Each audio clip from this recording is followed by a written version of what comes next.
bread. Do you know how bread is made? Let's find out. How is it made? Bread. This is a bakery. There are lots of different types of bread made here, and the main ingredient is flour.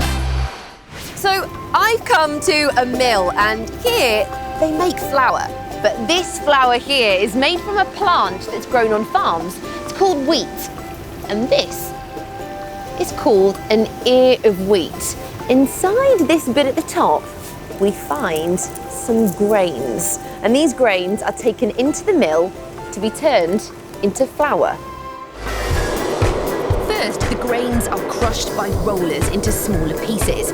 This is called milling. Next, the milled grains go through this strange-looking machine.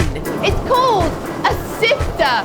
It works a little bit like a sieve you might have at home, only this one is a giant wobbly box. It gets rid of all of the rough bits and leaves only the soft flour.